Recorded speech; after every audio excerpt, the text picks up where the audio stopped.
ऐसा भी आप लोगों को ये लेक्चर लगता है, आप लोग अपना प्यार दिखा सकते हैं वीडियो को लाइक कर कर, और अगर नहीं पसंद आ रही है तो डिसलाइक का भी बटन होता है, उसको भी आप लोग प्रेस कर सकते हैं। मतलब जो भी आप लोगों को पसंद लगे, लाइक डिसलाइक दोनों आप लोग कर सकते हैं, ठीक है। बस फीडबैक जरूर दिया करो। बहुत ही इंपॉर्टेंट और बहुत ही शानदार आर्टिकल है। आप लोगों ने सुना है कि शेर के मुंह में हाथ मत डालना, वरना हाथ क्या हड्डियां भी चबा जाएगा वो। यही कंडीशन यहाँ पर देखने को मिल रही है आज की डेट में पुतिन साहब की।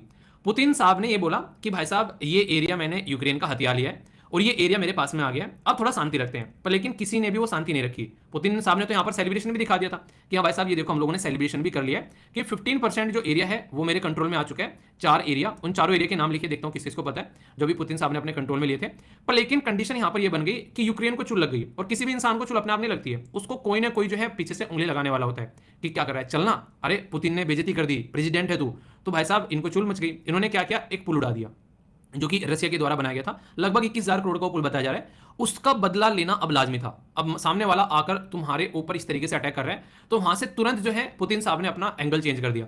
पहले तो ये लड़ाई अलग तरीके से चल रही थी, पर पुल उड़ा देना, बिल्डिंग उड़ा देना, कोई स्कूल उड़ा देना, ये एक टेररिस्ट एक्टिविटी की कैटेगरी में आते हैं। तो पुतिन साहब अब ये बोल रहे हैं कि हमारे ऊपर एक टेरर अटैक हुआ है। अब वो सब तलैंडी में चला गया कि वॉर क्या चल रही है और वो क्या चल रहा है, तो वहां पर जो बाइडन लगे हुए हैं पुतिन को सप्रेस करने के लिए। पर ये इंसान जो है वो सप्रेस होने तो दूर की बात है, ये उस चीज के बारे में सोच भी नहीं रहा है कि वो कुछ गलती कर रहा है, उसको कोई फर्क नहीं पड़ रहा है। जिसको सैंक्शन वैंक्शन लगाना है लगा लो यार, तुम खेलो सैंक्शन सैंक्शन, ठीक है। जब तुम खेल लो तो बता देना, अब जब बात करनी होगी तो तब देख लेंगे, ठीक है। क्योंकि इसके पास में दो ऐसे दोस्त हैं, एक तो चाइना और दूसरा इंडिया, जो कि मार्केट की तरीके से इसके पास में मोर देन सफिशिएंट है। अगर उनके साथ में अच्छे रिलेशन बनाकर चीजें चलते रहे तो ये सिचुएशन आप लोग यहाँ पर समझ सकते हैं। अभी आर्टिकल क्यों न्यूज में कर रहा हूँ, बहुत लंबे समय से ये न्यूज में है, फिर से न्यूज में आ रखा है। बात की जा रही है नॉर्ड स्ट्रीम पाइपलाइन के बारे में।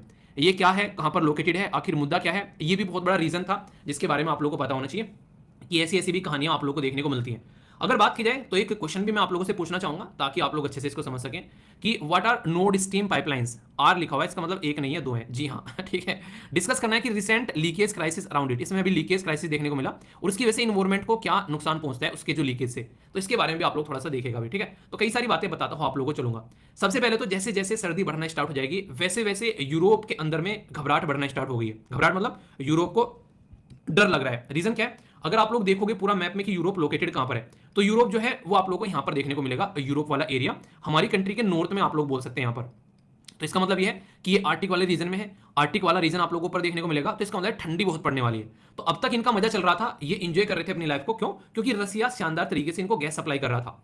तो रसिया गैस सप्लाई कर रहा था, तो ये ठंडियों में अपना अच्छे से एंजॉय करते थे उस गैस का यूटिलाइजेशन करके। पर फिलहाल अभी वो गैस सप्लाई रसिया ने बिल्कुल बंद कर डाली है।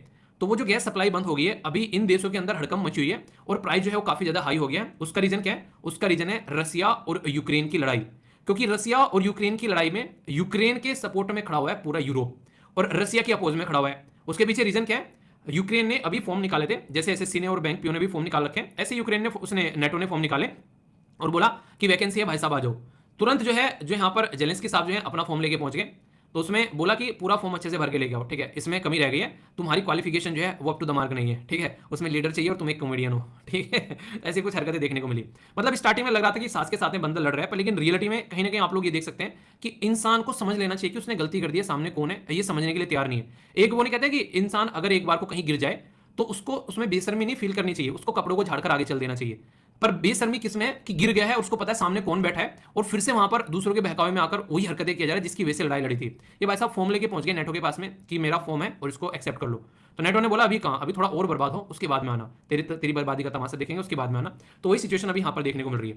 तो यहाँ पर पुतिन साहब जो है वो बिल्कुल अड़ गए हैं। उन्होंने बोला टेरर अटैक हुआ है, इसका दमकर एक तरीके से जवाब दिया जाएगा और दुनिया भर की मिसाइलें दाग डाली यूक्रेन के ऊपर में। 10-12 लोगों की बोला है डेथ भी हो गई वहां पर। वो तो एक अलग मुद्दा हो गया। दूसरा आर्टिकल है, अभी ये मुद्दा ये चल रहा है कि पूरी ये जो गैस पाइपलाइन है ये भी ठप पड़ी हुई है और इसकी वजह से काफी सारी प्रॉब्लम यहां पर देखने को मिल रही है।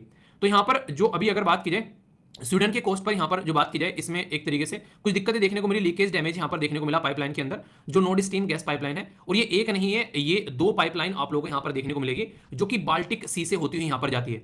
ये आप लोगों को दिख रही है ग्रीन और ये आप लोगों को देखने को मिल रही है डॉट डॉटेड है। तो जो पहले वाली है वो तो शानदार तरीके से गैस पहुंचा रही है, कहां पर, जर्मनी तक का। पर लेकिन जो दूसरे वाली है उसको अभी स्टार्ट किया जा रहा था, तो वो स्टार्ट हो नहीं पाई पूरी, उससे पहले यहां पर रसिया और यूक्रेन वाला बवाल खड़ा हो गया। तो स्टार्टिंग में तो यहाँ पर सबने ये सोचा कि यार चलो अपनी गैस तो कंप्लीट कर लेते हैं, गैस पाइपलाइन तो, और यहाँ पर जो चलता रहेगा उसको सुधार लेंगे, पर लेकिन ऐसा हुआ कुछ नहीं है। तो यहाँ पर जो नॉर्ड स्ट्रीम 1 है वो 2011 में उसको कंप्लीट कर दिया गया था और यूरोप के अंदर में काफी लार्ज स्केल पर वो गैस पहुंचा रही थी। पर लेकिन सेकंड वाली जो है वो सितंबर 2021 में यहाँ पर ये कंप्लीट हुई। पर लेकिन जैसे यहाँ पर चीजें स्टार्ट हुई तुरंत आप लोगों के सामने दिक्कत यहाँ पर देखने को मिल रही है। बोला ये जा रहा है कि अगर दोनों पाइपलाइन प्रॉपर वे में काम करती रहे, आगे 50 सालों तक भी यूरोप को किसी की उस तरफ को लखाने की जरूरत नहीं है कि भाई साहब मुझे गैस दे देना, नहीं, ये सारा पूर्ति कर देगा रसिया। इतना गैस है, मतलब भर भर के मिलेगा अगर तुम मेरे साथ में इज्जत से पेश आओगे। तो पुतिन ने बोला कि इज्जत से पेश आओ, तुम्हारी सारी आवश्यकताओं की पूर्ति करूंगा, और अगर इज्जत से पेश नहीं आओगे तो भाई साहब तुम्हारे नाक में दम कर दूंगा। तो वही हुआ अभी यहाँ पर। तो ये पर्टिकुलर एरिया जहां जहां पर ये पहुंचती रसिया से, यहाँ पर आप लोगों को फिनलैंड, स्वीडन, डेनमार्क, जर्मनी, ये सारी यहाँ पर गैस पाइपलाइन कई सारी कंट्री को इसके थ्रू यहाँ पर इनके द्वारा प्रोवाइड कराई जा रही थी। पर लेकिन वो चीजें जो है वो यहाँ पर कंप्लीट नहीं हुई, जिसकी वजह से यहाँ पर दिक्कतें देखने को मिलने लगी काफी ज्यादा। तो ये सिचुएशन यहाँ पर निकल कर आ रही है। तो अभी यहाँ पर जो मुद्दा है, अभी मुद्दा यहाँ पर यह है कि ये जो पाइपलाइन के अंदर जो भी दिक्कत देखने को मिल रही है, इसकी वजह से यूरोप के अंदर में काफी ज्यादा एक तरीके से प्रेशर भी आप लोग यहाँ पर बोल सकते हैं, सिचुएशन जो है वो काफी ज्यादा खराब हो रही है। और जो वॉर चल रही है उसकी वजह से और ज्यादा सिचुएशन जो है वो यहाँ पर भी बुरी देखने को मिल रही है प्रेजेंट टाइम पर। कंगाली में आटे गीले वाली बात आप लोगों ने सुनी है, तो वही कंडीशन यहां पर देखने को मिलेगी। यूरोप ने अभी यहां पर क्या किया, रसिया से बोला कि हम तुमसे क्रूड ऑयल खरीदना बंद कर रहे हैं। क्रूड ऑयल मतलब कच्चा तेल। इन्होंने इंडिया के ऊपर ही प्रेशर बनाया कि रसिया से जो है क्रूड ऑयल खरीदना बंद कर दो, और यहाँ पर गैस वैस मतलब गैस तो आती नहीं पर क्रूड ऑयल वगैरह खरीदना बंद कर दो। क्यों? क्योंकि रसिया ने ठेले पर रख लिया सारा सामान और बोला भाई साहब, नहीं कहते एक तरीके से बिल्कुल आधे भाव में बेचूंगा, तुमको कर लो क्या करना है। तो रशिया ने काफी कम प्राइस पर इंडिया को क्रूड ऑयल दिया। इसी की वजह से लगभग सेकंड लार्जेस्ट सप्लायर इंडिया का बन गया फिलहाल टाइम पे रसिया, क्योंकि बिल्कुल ही सस्ते प्राइस में दे रहा है, तो हम लोग क्यों ना खरीदें भाई साहब, हम तो अपनी पूर्ति करेंगे। अभी यहाँ पर ये दोगला चेहरा आप लोगों को देखने को मिल रहा था, किसका? यूएसए और यूरोप का। वो हमारे ऊपर प्रेशर बना रहे कि रसिया से तुम सामान मत खरीदना, और भाई साहब अपनी गैस की सप्लाई जो है वो कम करने की एक नाम ही नहीं ले रहे। तो जब यहाँ पर इन्होंने बोला पुतिन के ऊपर सैंक्शन लगाएंगे, तो यहाँ पर एक बड़ी इंटरेस्टिंग चीज देखने को मिली। पुतिन ने बोला तुम सैंक्शन वैंक्शन तो बाद में लगा लेना, जो तुमको करना है तुम खेल लो पहले एक बार, ठीक है? तुम सैंक्शन खेल लो, और जो तुम खेल के हट जाओ तो मुझे बता देना, फिर बात कर लेंगे। इन्होंने बोला क्रूड ऑयल हम तुमसे नहीं लेंगे। पुतिन ने बोला अच्छा, अरे तुम कौन हो लेने नाम लेने वाले, तुम क्रूड ऑयल की बात कर रहे हो, मैं तुमको गैस भी देना बंद करता हूं। तो जैसे ही पुतिन ने यहाँ पर ऐसी कुछ बातें बोली यहाँ पर, तो कहीं ना कहीं उनकी गैस निकल गई यूरोप की, ठीक है? तो उनको मतलब हड़कम समझ गया कि कैसे कंडीशन यहाँ पर होगी। तो कहीं ना कहीं बैलेंस बनाने की कोशिश की जाती बीच में, अगर देखा जाए तो कंडीशन जो है सिचुएशन अभी खराब होती जा रही है।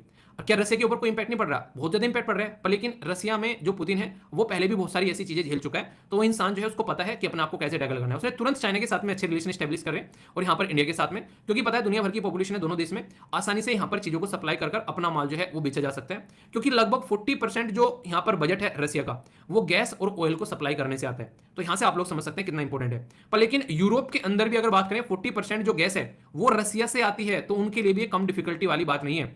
तो दोनों के लिए यहां पर ये एक तरीके से बहुत ही बुरी कंडीशन अभी फिलहाल जो देखने को मिल रही है। आने वाले टाइम पे ये कितना सुधर पाती है वो तो टाइम बताएगा, पर फिलहाल के टाइम पे सिचुएशन जो है काफी ज्यादा खराब है।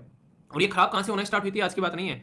डोनाल्ड ट्रंप भाई साहब ने पूरा प्रेशर बनाया यहां पर, बेसिकली किसके ऊपर? यहां पर जो यूरोपियन कंट्री है, कि तुमको रसिया से ये चीजें खरीदनी नहीं चाहिए, और वो चाह रहा था कि यहां पर ये लाइन जो है वो पूरी न हो।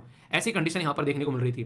पर लेकिन वही है कि रोकने वाला से बड़ा बचाने वाला होता है, तो एक तरीके से ये चीजें आगे बढ़ी और ये दोनों चीजें जो है वो स्टार्ट हो गई। वो एक अलग बात है। यहां पर अभी फिलहाल टाइम पर अगर आप लोग देखोगे, जो कंडीशन खराब हुई वो रसिया और यूक्रेन की वॉर से हुई, और इसका इस गैस पाइपलाइन से कोई सीधा ज्यादा रिलेशन है नहीं, ठीक है? ये कंडीशन देखने को मिलेगी। थोड़ा बहुत है कि यूक्रेन को थोड़ा बहुत वहां से माल पानी मिल रहा था, जो पहली गैस पाइपलाइन थी। जब यहां पर दूसरी चीजें अभी यहां पर होना स्टार्ट हो गई, तो उसमें यूक्रेन का कट गया। तो यूक्रेन ने बोला लगभग $3 बिलियन का मुझे फायदा हो रहा था, अब वो हो नहीं रहा है, तो उसकी वजह से मुझे नुकसान झेलना पड़ेगा। तो कुछ कुछ प्रॉब्लम है, पर लेकिन वो उनकी ऐसी नहीं कि बहुत बड़ी प्रॉब्लम है कि तुम उसके लिए लड़ने बैठ जाओ। तो इसके चलते यहाँ पर सिचुएशन जो है काफी ज्यादा खराब होती चलेगी। और अब सिचुएशन आप लोगों के सामने कि कंडीशन क्या यहाँ पर बनी हुई है, ठीक है? तो सारी चीजें जो भी बातें मैंने बताई हैं उसके सारे नोट्स आप लोगों को मिल जाते हैं पीपीटी में। बस टॉपिक को समझा करो अच्छे से, और आप लोगों के माइंड में कोई डाउट नहीं होना चाहिए, ठीक है? अभी फिलहाल क्वेश्चन आप लोगों के सामने, बाल्टिक जो स्टेट है यहाँ पर, उसके बारे में अगर आप लोगों से पूछ ले, क्योंकि बाल्टिक सी जो है वो न्यूज में है, और यहाँ से क्वेश्चन आप लोगों के बनते हैं बड़ी जल्दी। तो आप लोगों को बताना है कि यहाँ पर कौन सा करेक्ट स्टेटमेंट है। एस्टोनिया, इसी के साथ में लिथुआनिया, यहाँ पर लिथुविया या फिर रसिया। तो बाल्टिक कंट्री कौन कौन सी है बताना है। ए में बोला गया 1 2 3, बी में बोला गया 2 3 4, सी में बोला गया 1 3 4, डी में बोला गया ऑल ऑफ द अबव। फिर से कह रहा हूं, एक बार वीडियो को पॉज कर लिया करो, उसके बाद में आंसर दिया करो। इससे आप लोगों के दिल को भी तसल्ली मिलेगी कि हाँ भाई साहब आंसर सही हो गया है। और अगर गलत हो गया तो परेशान होने की कोई जरूरत नहीं है। परेशान और हैरान से कोई सोल्यूशन नहीं निकलता। ये सोचना कि वाह कुछ नया सीखने को मिल गया, ठीक है? क्योंकि गलत वही चीज होती है जिसमें तो आप लोगों ने इससे प्रैक्टिस ना की हो, या फिर आप लोगों को उसके ऊपर कॉन्फिडेंस ना हो। तो इसलिए उसको पॉजिटिव नोट पर लेकर चलना है अगर चीजों को रियलिटी में प्रोडक्टिव रखना चाहते हो लाइफ में। तो यहाँ पर आंसर क्या है? आंसर यहाँ पर ए देखने को मिलेगा, रसिया नहीं है यहाँ पर, ठीक है? तो ये आप लोगों के सामने यहाँ पर ये पर्टिकुलर जिसको आप लोग समझ सकते हैं। तो क्वेश्चन बन जाए बाल्टिक सी के बारे में, तो आप लोगों को कंफ्यूजन नहीं होना चाहिए, ठीक है? तो ये हो गया यहाँ पर